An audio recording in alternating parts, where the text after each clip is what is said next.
aqui para o nosso módulo de estudo da carta e nós vamos aqui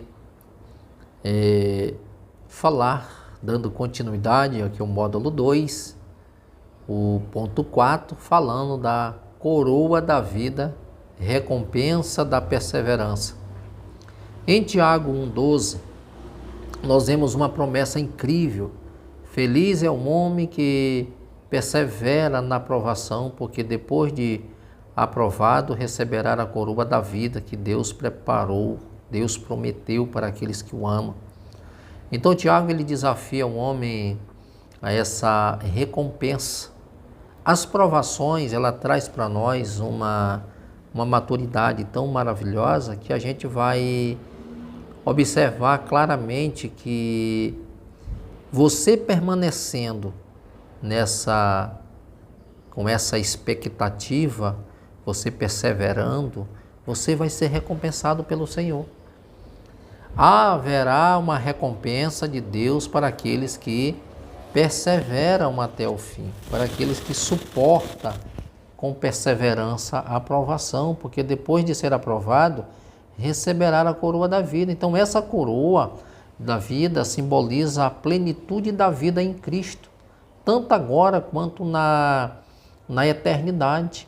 É uma lembrança de que a nossa luta ela não são vã, ela não é em vão em Cristo, né? Então, como Paulo ele afirma em Romanos 8,18, que Paulo diz: eu tenho por certo que as aflições do tempo presente não ofuscarão a glória que há de ser revelada em nós. Então, isso é certeza que nenhuma das lutas que você possa enfrentar, ela vai ofuscar a glória que vai ser revelada em nós.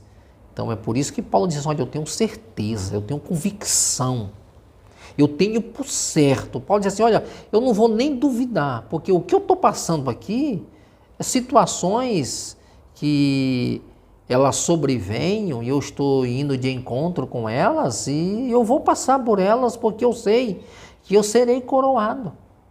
Eu sei que o que eu estou passando aqui em relação àquilo que eu vou conquistar não se compara, não tem nem como eu comparar. Paulo está dizendo assim, eu vou simplificar, eu não vou nem cogitar a possibilidade de fazer essa comparação, porque não tem como se comparar. Então isso é maravilhoso, gente. O amor de Deus, ele nos capacita a enfrentar provações com esperança. Ele nos lembra de que cada desafio tem um propósito que a nossa fidelidade será recompensada. Portanto, mantenha seus olhos na eternidade e confie nas promessas de Deus que nunca falham. Então, o que leva as pessoas a passar por estas provações sem recuar? É a esperança na eternidade. É a certeza de que Cristo está conosco e se partirmos dessa vida, nós vamos por uma melhor. Isso só pode ser produzido, gente, pelo Espírito Santo.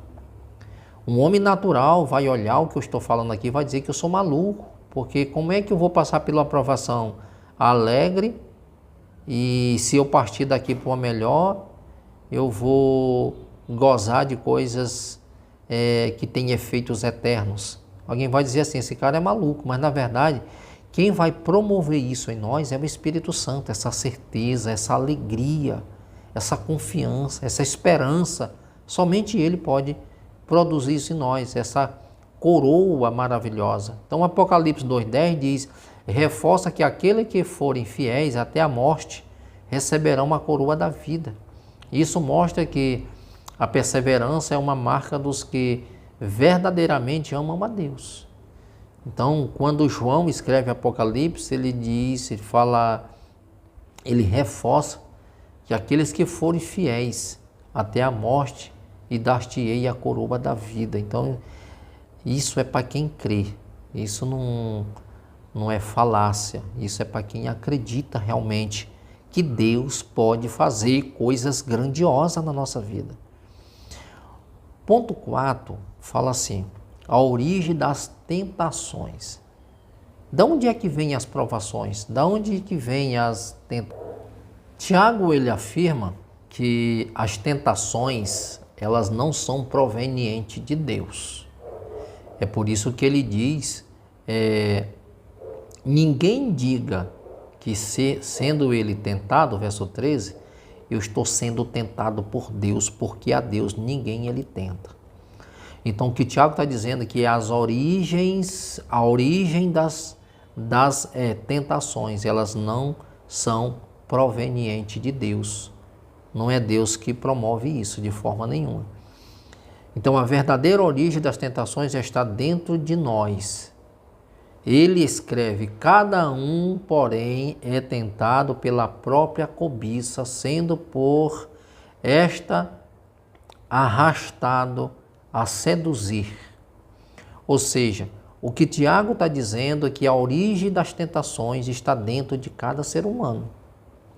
Cada ser humano é tentado segundo aquilo que ele deposita a sua própria mentalidade, ele está ali dando lugar, ele está buscando aquelas coisas, ele perde a visão do alvo e começa a olhar para coisas que não traz a Deus nenhuma edificação para a sua própria vida, e isso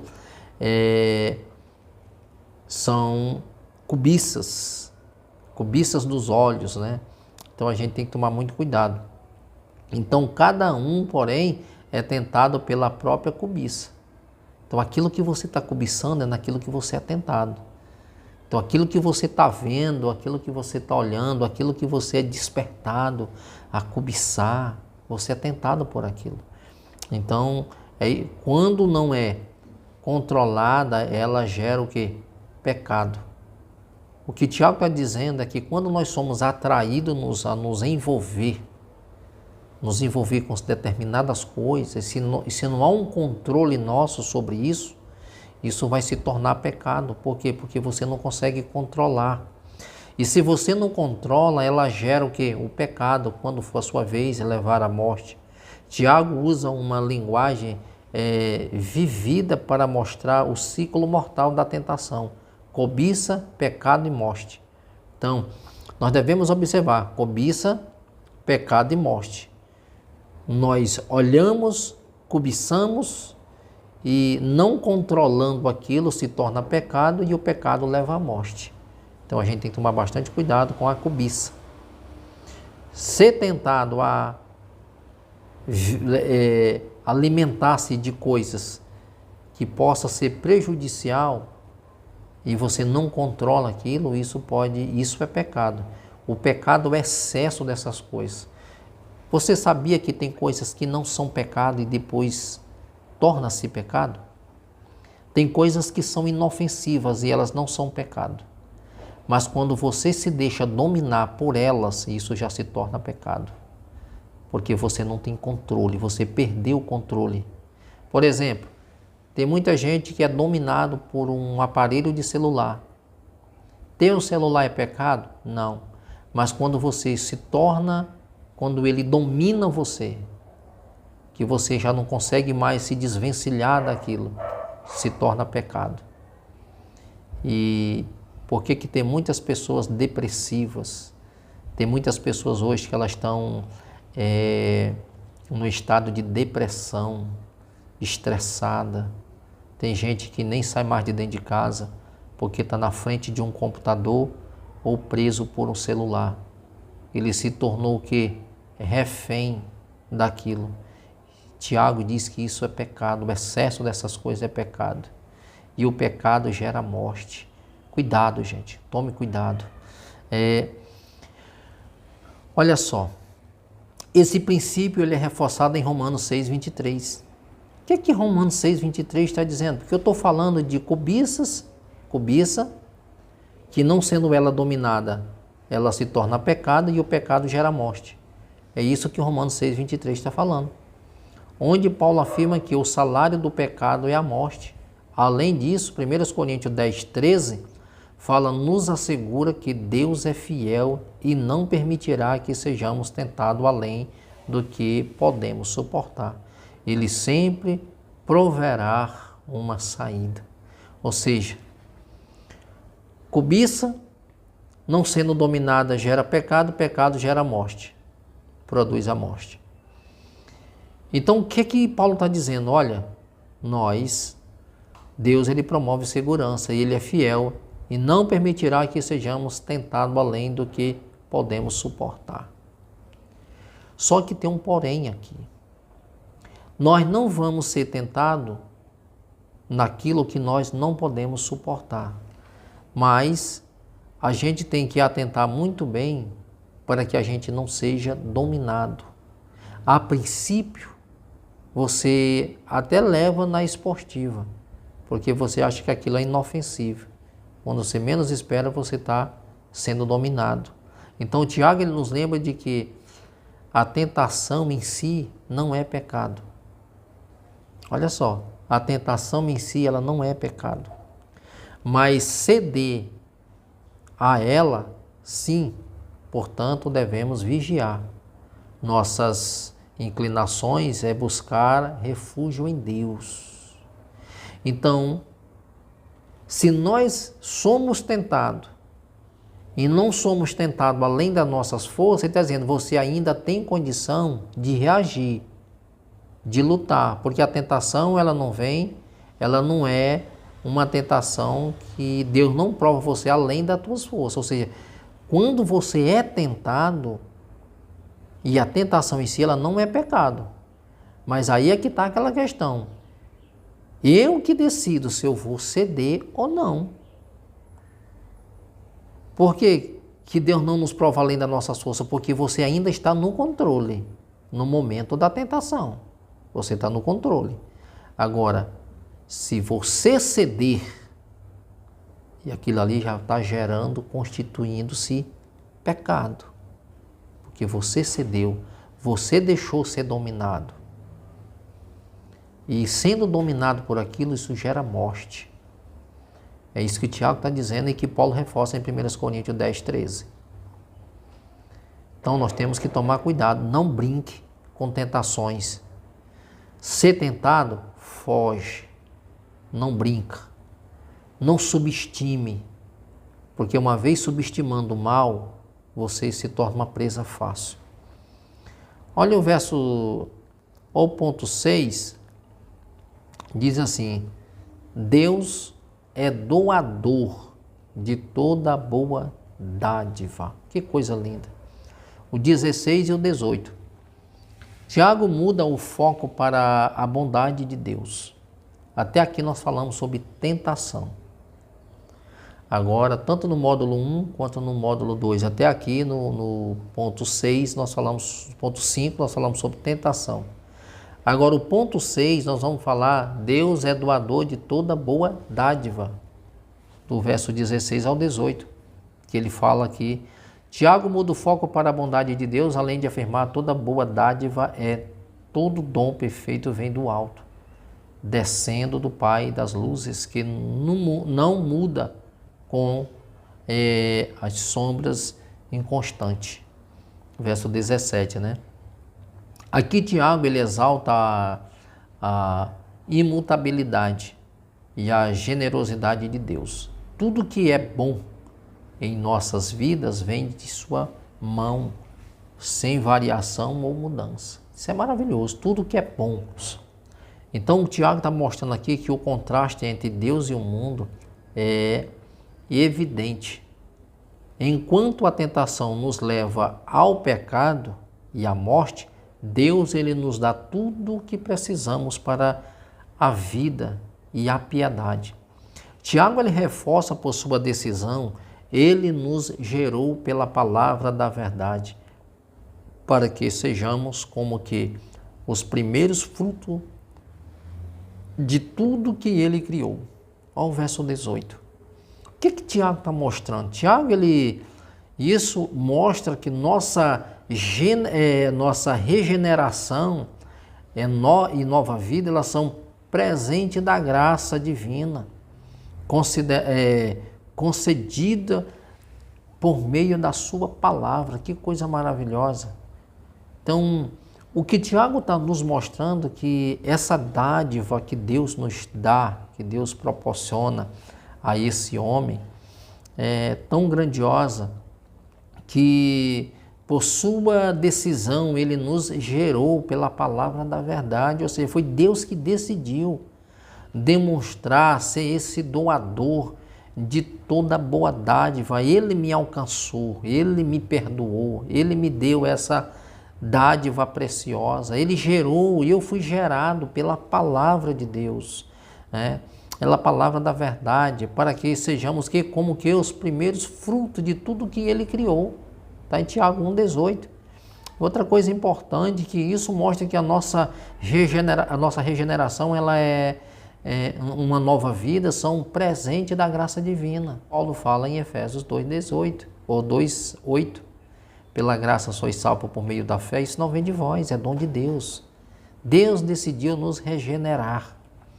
A Bíblia frequentemente ela exalta a bondade de Deus. O Salmo 145, verso 9, declara: o Senhor é bom para todas a sua compaixão alcançar todas as suas criaturas. Também nos lembra que somos salvos pela graça.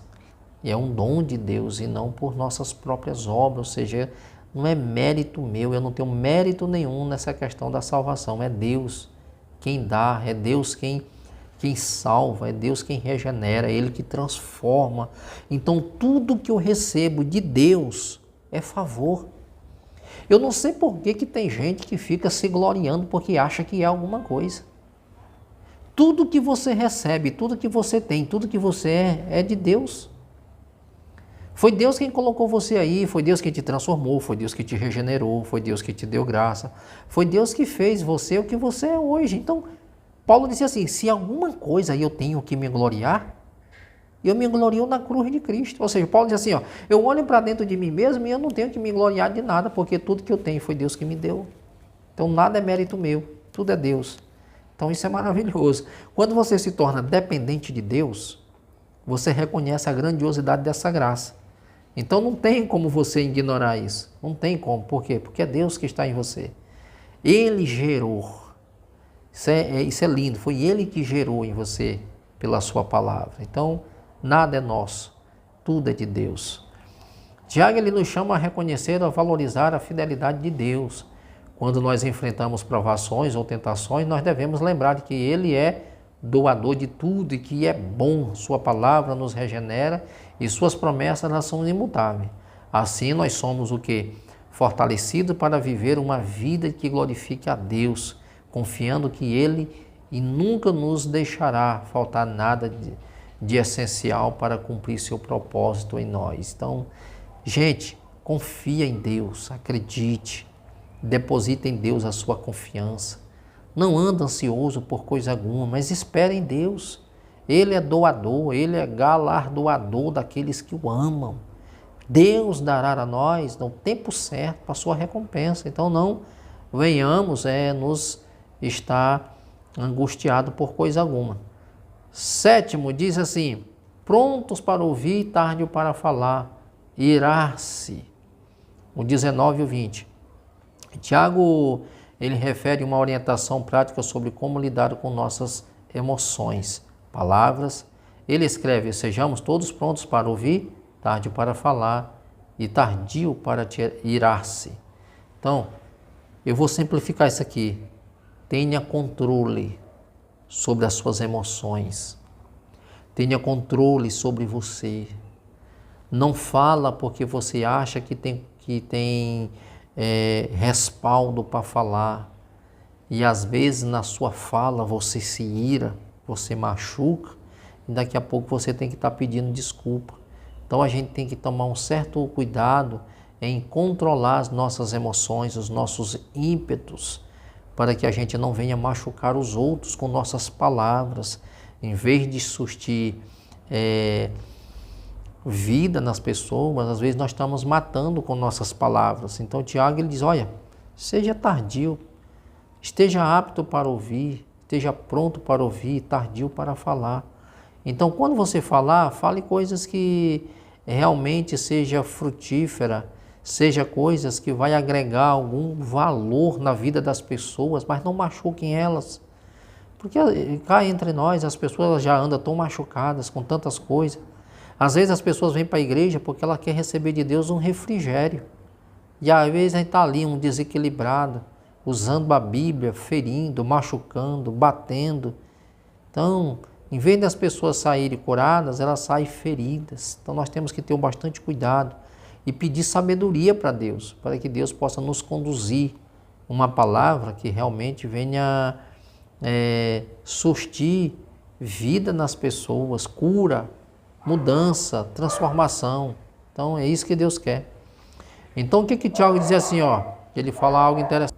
Tiago diz que a ira humana, ela não provém da justiça de Deus, de forma nenhuma, pois a ira do homem não produz a justiça de Deus, de jeito nenhum. Isso nos ensina que, mesmo quando acreditamos que a nossa raiva é justificada, ela raramente ressalta em algo que glorifica a Deus ou edifica os outros. Pelo contrário, a ira pode nos afastar do propósito divino. Então a gente tem que tomar muito cuidado. Então essa lição ela é ecoada em Provérbios 14, 29, que diz: quem é paciente tem grande entendimento, mas quem é impulsivo mostra insensatez. Além disso, Efésios 4, 26 e 27 nos instrui o nosso pecado em nossa ira e não dá lugar ao diabo. A paciência é o domínio próprio, são virtudes que refletem o caráter de Cristo. Então a gente tem que tomar bastante cuidado e ter esse entendimento para que a gente venha ter palavras construtivas e não palavras destrutivas. Vamos para o 8º, praticando a palavra, 21 a 25. Tiago enfatiza a importância de não apenas ouvir a palavra de Deus, mas colocá-la em prática. Ser praticante da palavra de Deus, exerça essa palavra, viva essa palavra, né? Então, o verso 22 diz: é fácil cair na armadilha de ouvir sermões ou ler a Bíblia sem permitir que isso transforme nossas ações. Tiago deixa claro que ouvir sem agir é enganar a si mesmo. Então você tem que ouvir e agir. Se eu ouço e não vou agir, eu estou enganando a mim mesmo. Usa uma ilustração poderosa para demonstrar seu ponto. Aquele que apenas ouve a palavra é comparado a alguém que olha a sua face em um espelho e, ao sair, esquece sua aparência. Por outro lado, é praticante da palavra, observa atentamente a lei perfeita que traz liberdade e perseverança na prática dessa lei. Então isso é importante. Esse indivíduo é verdadeiramente abençoado em tudo que faz. Então, aquele que observa a palavra de Deus, aquele que está ali atentamente, olhando, observando, absorvendo o que a palavra de Deus ela está instruindo, essa pessoa ela é uma pessoa que Tiago compara ele aqui como uma pessoa sensata, né? Uma pessoa perfeita que traz liberdade e perseverança à prática dessa lei. Esse indivíduo é verdadeiramente abençoado em tudo, porque aquilo que Deus disse para Josué no capítulo 1, versículo 8 e 9 do seu livro. Ele diz: não aparta da tua boca o livro dessa lei, medita nele dia e noite para que tudo te irá bem. Ou seja, o segredo do sucesso é observar os meus princípios. Não abra mão deles, senão você vai deixar de ser abençoado, né? A lei perfeita de Deus, ela não nos restringe, mas nos liberta. Jesus afirmou em João 8, 31 e 32 que a verdade nos libertará. Além disso, o Salmo 119, versículo 105, ele nos lembra que a palavra de Deus é uma lâmpada para os pés e luz para o nosso caminho é a tua palavra. Então a obediência à palavra traz o quê? Clareza, propósito e vida. Então isso é importante. Então seja praticante da palavra de Deus, porque a palavra é luz, a palavra de Deus é lâmpada para os nossos pés. Então, o 9 fala assim: refreando a língua, a religião verdadeira. Tiago 1, 26 e 27. Estamos já encerrando. Ele diz assim: Tiago conclui o capítulo com uma avaliação prática da verdadeira religião. Ele afirma: se alguém se considera religioso, mas não refreia a sua língua, engana-se a si mesmo. Sua religião não tem valor algum. Olha só. O que adianta você dizer que é um religioso, mas você não tem freio sobre a sua própria língua, você não mede as suas palavras, você machuca as pessoas, você, sai dedilhando veneno nas pessoas. Então, são coisas que machucam, que ferem. E Tiago está dizendo, olha, se você é religioso, você não pode fazer isso. Então, a religião que Deus considera pura e imaculada vai além das palavras. Tiago, ele escreve: a religião que Deus, o nosso Pai, aceita como pura e imaculada é essa: cuidar dos órfãos, das viúvas em suas dificuldades e não se deixa corromper pelo mundo. Olha só, o Tiago está dizendo o seguinte: olha, você é um verdadeiro cristão? O verdadeiro cristão, ele não é medido pelas palavras, mas pelas ações. Porque aqueles que dizem que são verdadeiros cristãos e a sua finalidade é machucar as pessoas, está aí, envenenando os outros com suas palavras, com seu veneno mortífero, Tiago diz assim: porque a verdadeira religião é essa. Ele está dizendo o seguinte: o verdadeiro cristão é aquele que cuida dos órfãos, é aquele que cuida das viúvas, é aquele que em suas dificuldades e não se deixa corromper pelo mundo. Porque eu estou passando por dificuldade, eu vou ter que aceitar a proposta do mundo, ter que andar pela via do mundo. O Tiago diz: não, esse não é o verdadeiro crente. Então, nós vamos observar claramente que esse ensinamento ecoa as palavras de Jesus em Mateus 25, 35 ao 40, onde ele identifica o cuidado com as necessidades como serviço direto a ele. Além disso, Efésios 4, 29 nos instrui a falar somente o que é útil, o que for útil para edificar os outros. Nossas palavras e ações, elas devem sempre refletir o amor e a pureza de Deus. Então, queridos, isso traz para nós um policiamento, aquilo que Jesus disse, essa vigilância, ela é constante. Nós devemos exercer isso na nossa vida cotidiana. Nós não devemos, de forma nenhuma, se deixar levar ou ser dominado por coisas que não agradam ao Senhor.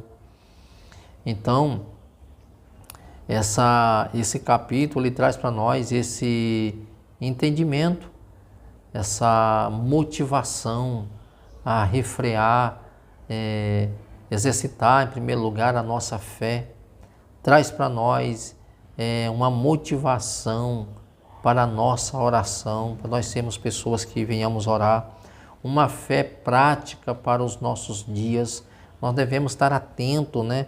Essa fé prática para os nossos dias, nós vivemos em tempos de desafios constantes, onde a fé muitas vezes é colocada à prova. Tiago, ele no capítulo 1, ele vai nos ensinar que essas provações, elas não devem ser vistas como castigo, mas como oportunidade de crescimento. Então, queridos, que Deus abençoe você, que você atente bem para esses dois módulos aí, tanto 1 quanto 2, do capítulo 1 de Tiago.